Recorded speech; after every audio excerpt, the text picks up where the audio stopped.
Okay.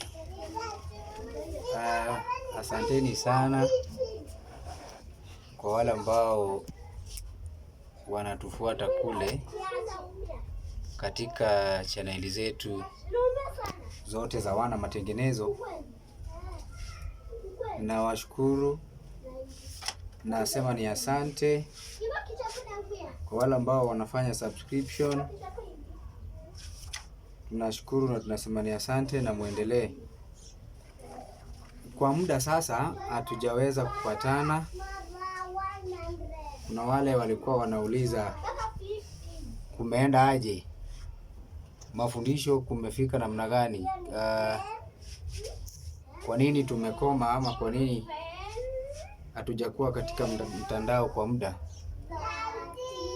Lakini ni hivyo ndio hali iko kwa sasa hivi. Tuko live. Kwa wale ambao walikuwa wanataka kuuliza maswali kuhusu jinsi ambavyo mtu anafaa kukaa, kukula na hizo zote, inatakikana tufanye matengenezo ya dhati. Nawashukuru tena kwa sababu kuna wale ambao wanafuatilia, kuna wale ambao wanatupa support zao, kuna wale ambao wana comment pale. Nashukuru kwa sababu hiyo. Leo nataka kuongelelea kuhusu ni vipi tunaweza zuia magonjwa za zinaa. Magonjwa ya zinaa ni magonjwa ambayo huwa watu wanaweza ambukizana wenyewe kwa wenyewe, na mara mingi inakuanga inasumbua watu pale. Ukijua wewe mama ama wewe mzee, kwa kuwa uko na dalili yeyote ambayo inaonyesha kwa kuwa unaweza kuwa uko na ugonjwa wa zinaa, inatakikana upimwe pale na ufanyiwe utafiti, kwa sababu ugonjwa wa zinaa inaleta madhara na inaleta shida. Kwa saa hizi, wacha niseme hivi, kuna kitu inaitwa corn silk. Mahindi pale, ukitoa mahindi mbichi kuna kuanga na uzi. Uzi hizo ambazo zinapatikana kwa mahindi unaweza chemsha na ukakunywa kwa wiki moja tu bila kutumia dawa ya hospitali, na wewe ukapona pale. Lakini haswa kabla hujafikisha hapo ama kabla hujafikia pale, mtu anatakikana anajitunza yeye mwenyewe. Unatunza hali yako ya usafi, kile ambapo mahali huko unatunza usafi, ili uepuke ama tuepukane na haya maradhi. Corn silk inaweza kuwa na inapatikana kwa wale ambao wako mijini, iko wale ambao wako nyumbani, iko wale ambao wanaweza pata mzizi wa papaya. Paipai kama unaweza pata mzizi, unaweza toa uchemshe, mtu anakunywa wiki mbili, kama ameonyesha dalili kama anaonyesha kuwa anaweza kuwa kuna hizo ugonjwa ambazo tumesema. Mara mingi tunahitaji wanaume wakule okra. Wewe mama ama wewe mzee, tazama na ufanyange mazoezi, kwa sababu wewe inatakikana mwili wako damu itembee. Usipofanya haya utakosa, na damu ikikosa kutembea inaweza kuwa ni shida. Sasa kuna hii chakula inaitwa okra. Okra inatengenezwa mara mingi sana, inasaidia pale watu, na kwa haswa inasaidia wanaume pale.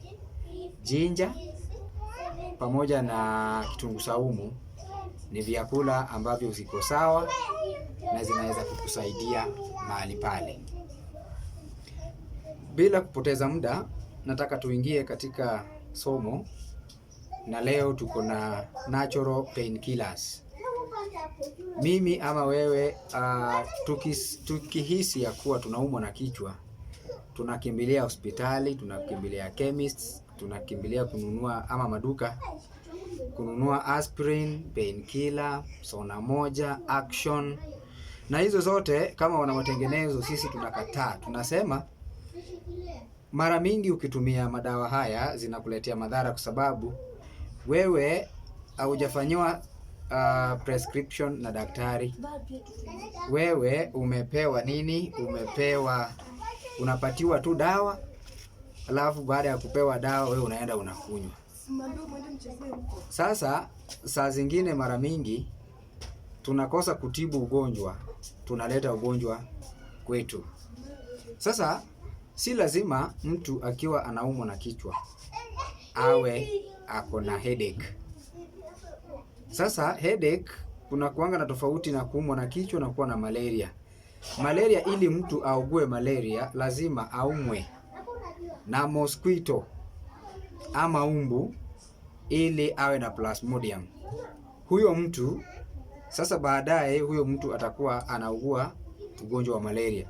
Lakini sasa mara mingi kwa ajili ya vyakula, jinsi ambavyo tunakula, jinsi ambavyo tunaishi ama lifestyles zetu na mambo mingi katika ulimwengu huu, unaweza pata mtu anaumwa na kichwa. Sasa shida ambazo sisi wenyewe tunajiletea ni kwa sababu tunatumia madawa ambazo hazijadhinishwa. Hatujaambiwa jinsi ya kutumia. Wewe umeenda umechukua Panadol extra, umemeza, ujui itakutibu, na ili ujue utakuwa sawa baada ya muda, alafu siku ingine tena kichwa bado inakuuma, kumaanisha hujapona, ila shida hilo imepoa. Sasa bila kutumia haya madawa, madhara ambazo zinaletwa na hizo madawa ni nyingi kwetu. Ndio maana sisi tunakataa na tunasema hatuhitaji, kwa sababu Mungu mwenyewe alitupa baraka, ametupa uhai, akatupa mwanga. Katika mwanga huo tunatumia kufanya utafiti, na tunapata majibu na madawa hizi magonjwa ambazo zinatuangamiza. Sasa moja kwa moja nataka tuanze. Watu wengi sana wanatumia nanasi, na nanasi ni dawa ya kwanza. Nanasi kwa wale ambao wako na shida ya acid ama gas. Naona gas na kuchoma huku, ama ni kitu yenye inapanda ikishuka. Sasa wewe kama wewe ni mojawapo wa wale ambao wanasumbuliwa sana na acid ama gas, pineapple ama nanasi ni dawa yako. Unaweza blend ukunywe kama smoothies, unaweza toa juice kwa juicer, ama unaweza chukua maganda yake. Wakati tunafanya peeling pale, kuna zile maganda ambazo tunatoa. Hizo maganda ni ya muhimu kwako wewe ambaye unaugua ugonjwa wa kujaajaa na gasi pale kila mahali ama kila dakika. Stomach ambaye haitulii, uko na shida kwa sababu inakuuma, inaweza kuwa H pylori imeanza kutengeneza pale, kwa sababu wewe mwenyewe haujazingatia masaa zako za kukula, ama unaharibu system yako, kwa sababu kila ambacho unapata wewe unakula tu. Masaa mawili wewe umekula, masaa matatu wewe umekula.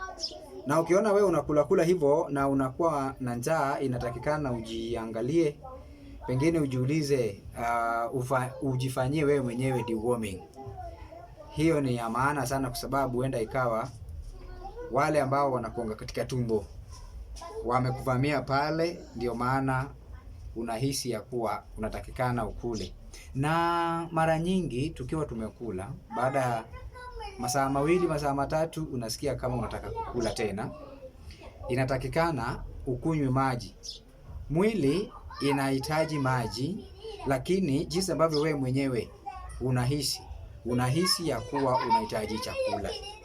Sasa chenye inatakikana ufanye ni kukunywa maji na kukunywa maji na kukunywa maji.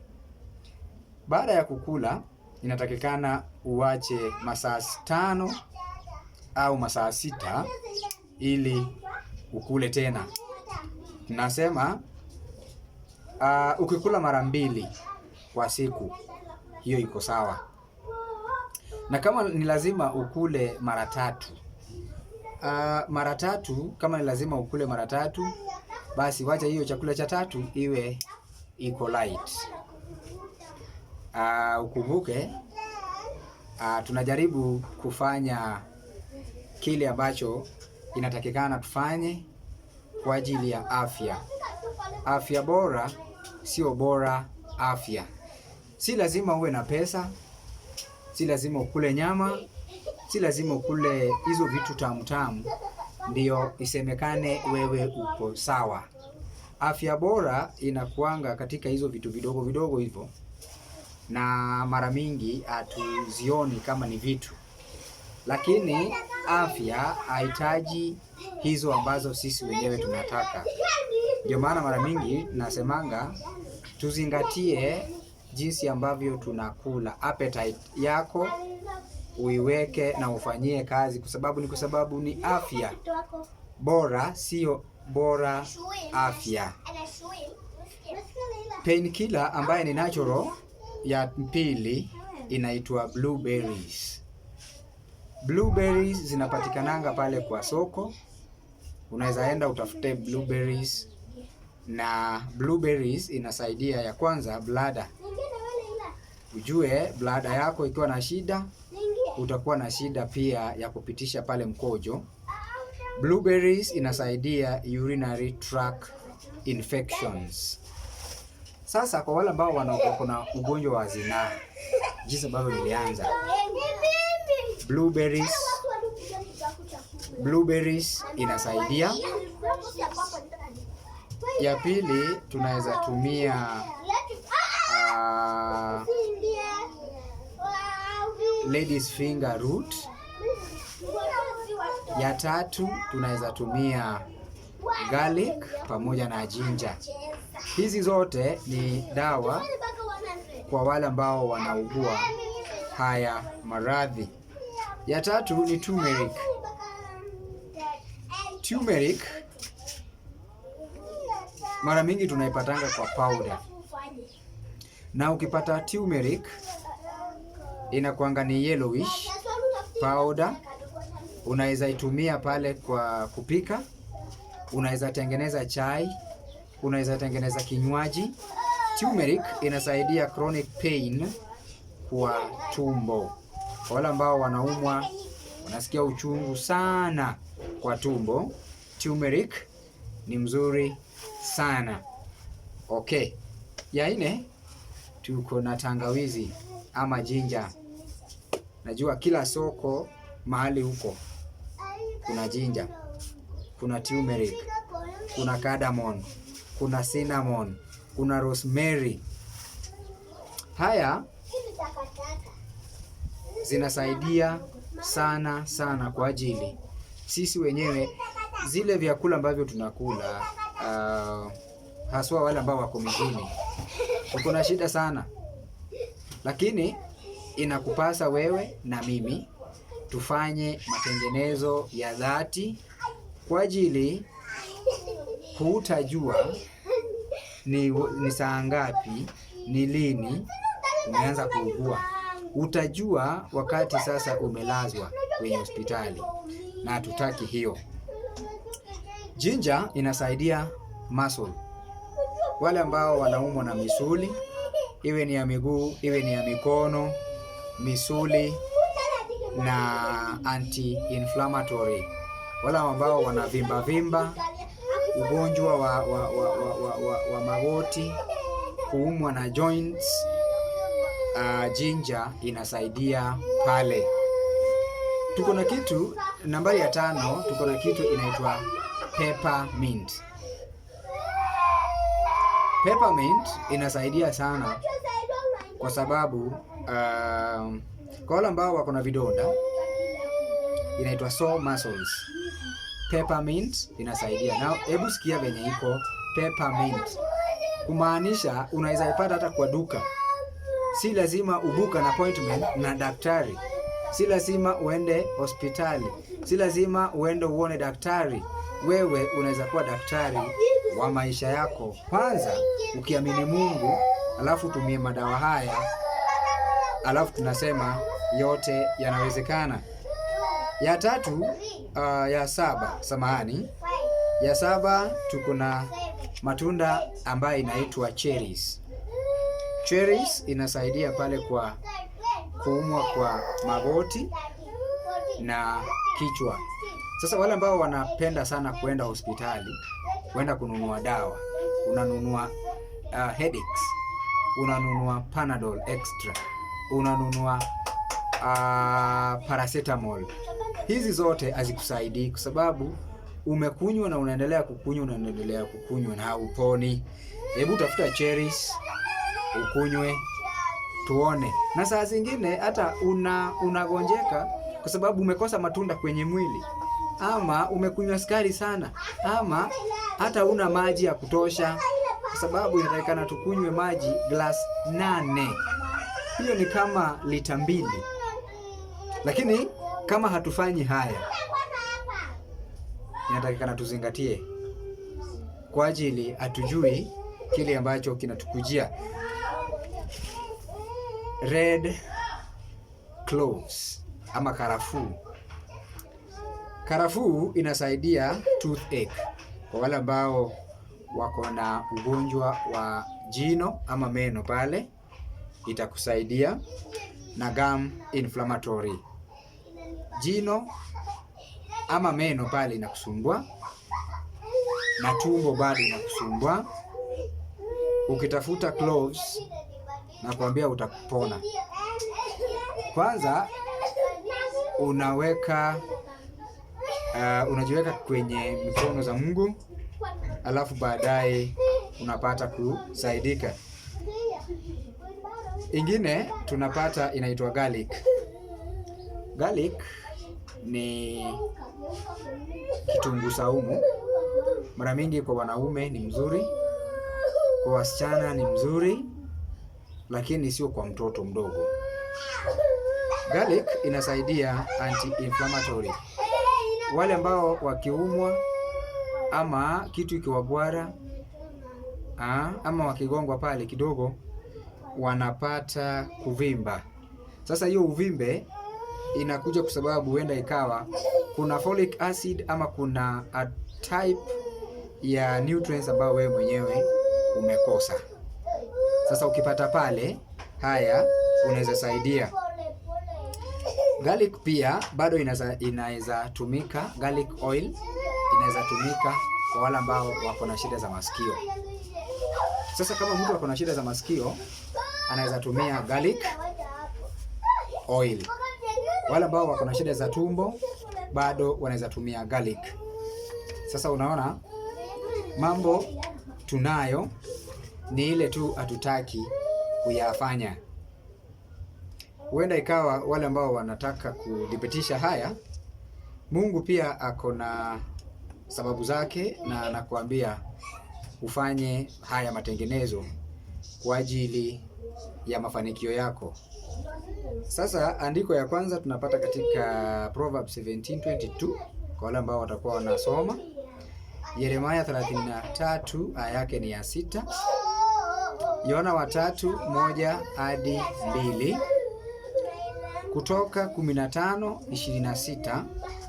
Wakorintho wa kwanza 6:19-20. Yakobo 5:14-15.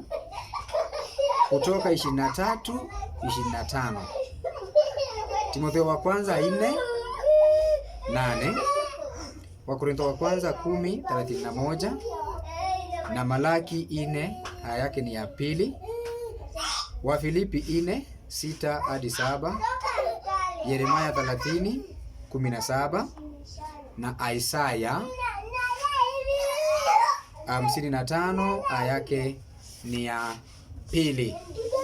Ukifanya haya na utapata kufanya utafiti na utapata ya kuwa kumbe Mungu mwenyewe pia ako na kusudi, na kusudi lake ni wewe mwenyewe ufanye matengenezo na upate kupona. Kwa wale ambao wanasoma vitabu za dada Ellen G. White, kuna kitabu inaitwa Ministry of Healing. Wale ambao watakuwa wanaandika ni 127.2. Ya pili ni HL 19.5. Ya tatu ni MS 1911. Ya nne ni MM 320.3, CH 506.1, 2SM 450.2, MM 262.1, CG 382.2, CG 108.1, 13 CG 382.4. Then we have 13 CG 382.1. Then we have the Divine Prescription. Kwa wale ambao wanaweza tafuta hicho kitabu, tafadhali ukitafute. Ukurasa ni 314, 314. Sasa haya yatakueleza jinsi ya kukula, jinsi ya kufanya matengenezo, jinsi ya kukua katika imani, jinsi ya kufanya vitu ziwe sawa, kwa sababu tumenemishwa, tumepewa uwezo, tumepewa mwanga, tumepewa kila kitu ili tufanye kazi. Na tunasema ili mtu afanye kazi lazima awe ni mwenye akona ana maradhi, ni mzima. Sasa kama homa peke yake inaweza kuweka, je, shida ikiwa utafanya namna gani? Kwa ajili homa peke yake inakuweka chini. Kwa sababu gani? Hautumii maji moto, wewe unakunywa maji baridi. Wewe ndio yule ambaye ukiona nyama unadodokwa mate kama umbwa. Hauwezi jicontrol na useme wacha niwe na strong stamina, sitakula hii, sitakula kile, kwa sababu sio kwa sababu haitakikani, bali ni kwa sababu ya madhara. Mwili ni wako na ujue uliumbwa na Mwenyezi Mungu. Anakusihi ufanye matengenezo, ufanye kazi yake, au kuwe na afya. Na huwezi kuwa na afya ukikula venye unataka. Wangapi ambao wako na pesa na hawawezi kula jinsi ambavyo wanataka?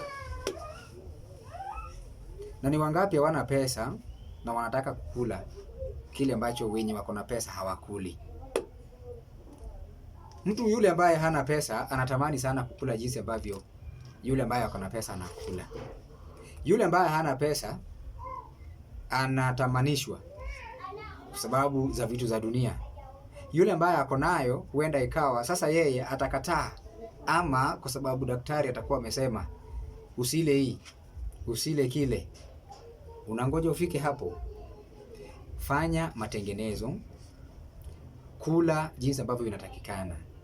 Narudia, chakula inatakikana mtu akule asubuhi na jioni. Saa 7 mtu anaweza kunywa uji ama masaa za afternoon, but usikule chakula mara 3 zile ambazo zitakupatia shida. Tunahitaji kukuwa na nutrients kwenye mili, na nutrients inatusaidia kwa sababu ya kufanya nini? Ya kukumbana ama ya kupigana na ugonjwa. Ukiwa uko salama, nami nitafurahia. Mungu awasaidie na waneemishe. Wale ambao wanaendelea kusubscribe, fanyeni subscription na mlike. Tafadhalini, kuna hiyo comment section. Uliza kama hata uelewi okra ni nini. Uliza okra ni nini, inapatikana wapi, ni nini dawa za ugonjwa fulani, na haya madawa tunaweza zipata wapi. Tuko na madawa. Ukihitaji dawa tutakufanyia arrangement na tukupatie dawa mahali ambapo unataka dawa. Nambari yetu ya kutupata nayo ama nambari ambayo unaweza piga ili dawa uletewe, na ukumbuke tunatumia dawa ya kiasili, ni 0759 986011. Narudia 0759 986011. Pale kwa comment section unaweza uliza swali, unaweza chukua namba, unaweza piga direct, unaweza WhatsApp ama unaweza tuma message. Tutakusaidia na Mungu atafurahi. Ukiwa uko sawa, tunashukuru. Ukiwa wewe ni mgonjwa, tutakushughulikia. Wale ambao wanang'ang'ana na arthritis, dawa iko. Wale ambao wako na high blood pressure, dawa iko. Wale ambao wako na skin, both skin na cancers, dawa iko. Na ujue hivi, dawa ambayo tunakupatia ni dawa ya kiasili. Ni dawa ambayo tumetoa kwenye shamba, na hizo shamba ndio wababu na wale wazee walikuwa wanatoa. Sasa fanya matengenezo yako, kula vizuri, kunywa maji mara mingi, angalia weight yako isipite. Na ukifanya haya utasema ni asante. Muendelee kufanya subscription na Bwana wetu Mungu awasaidie na waneemishe. Mpaka kipindi kingine, asanteni.